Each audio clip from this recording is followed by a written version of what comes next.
Most men enter relationships with the best intentions, yet still end up confused, disappointed, and heartbroken. And it's not even that they did something wrong. They're just operating with a completely unrealistic definition of what love is supposed to look like. So, in this video, I'm going to help you reframe how relationships actually work so you can stop being blindsided by shifts in attraction, set expectations that don't lead to resentment, and build relationships that are stable and exciting long term. If you're new here, I'm Keith, and for the last decade, I've published over 80 essays, grew a readership of over 37,000 followers, and helped hundreds of men improve their relationships with women so they can find and keep more of what they want with women. Now, the first thing you have to understand is that men and women relate to love completely differently. While us men tend to love idealistically, women love opportunistically based on life situation and perceived value. If, for example, you are head over heels for a woman you are in love with, you're not thinking in terms of what she can do for you and how much value you can extract from her for personal gain in order to secure your offspring. On the contrary, you're actually so in love with her that you took your pre existing idea of her and you enlarged it so far that it became your definition of perfection, in spite of her flaws and defects. This is what it means to be idealistic, to create a fairy tale in your head that makes her seem larger than life itself. But the woman, on the other hand, is thinking more in terms of a man's lifestyle and resources to ensure her own long term stability.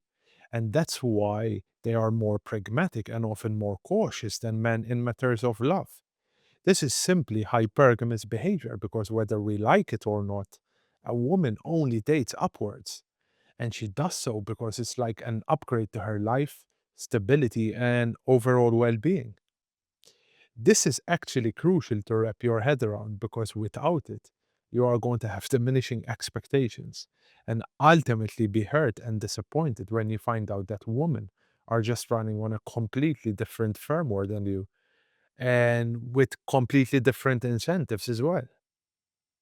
The unfortunate truth is that modern culture has lied to you because romantic roles are actually reversed from popular myths. Men are the true romantics who are forced to become realists. It is women who are the realists that use romantic language and symbolism to pursue their interests and actually get what they want. I mean, think about it this way: if you wanted to start your own thing, you fall in love with the idea of the company. You are willing to go into debt, work 20 hours a day, ignore all the red flags because you are in love with the vision, right? So you are operating on passion. But in reality, you become a realist only later when your bills arrive and you realize you have to manage that budget to keep the dream alive.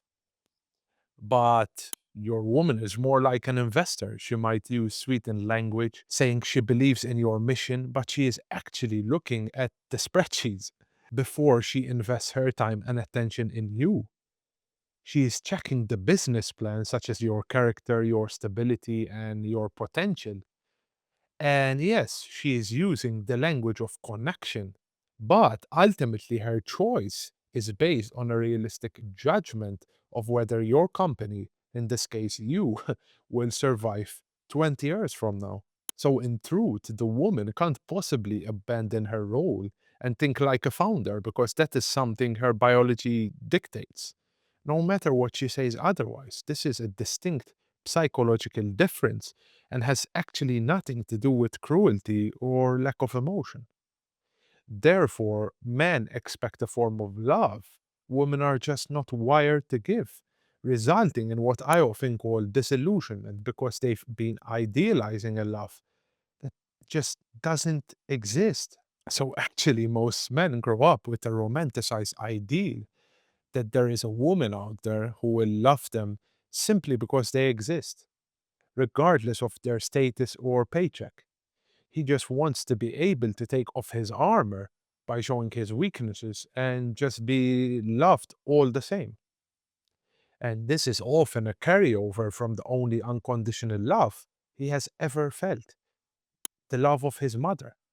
So he expects his woman to provide that same safe harbor, even if he's fat, sad, and depressed. Doesn't make sense, right? But a woman's love is actually tied to security. And for a woman to remain in love with you, she needs to see you as competent, tough, and beyond her in some kind of way, in spite of the difficult challenges that you may have to face. And listen, I understand life is extremely difficult at times, and there is a burden of performance that you must take into account. This is part and parcel with being a man. You fall in love and you go to war. But here's the thing, right? If you become weak in the process, I mean, literally a shadow of the man she fell in love with, there will be a loss of attraction. It's genuinely not because she doesn't care about you. It's just that her romantic love is correlated to your utility, what you bring to the table, and how that actually makes her feel inside of herself.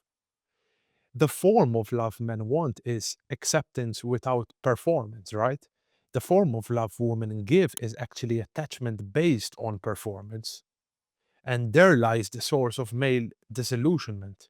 The misunderstanding is what unfortunately destroys most relationships because love for men is something you maintain. It's not something you receive once and just keep forever. So you don't earn your love and then rest. You must, in a way, continue to go to war and perform at the highest level possible. For that reason, long term relationships require reframing of love so that you accept a woman's limitations and actually redefine what love realistically looks like for you.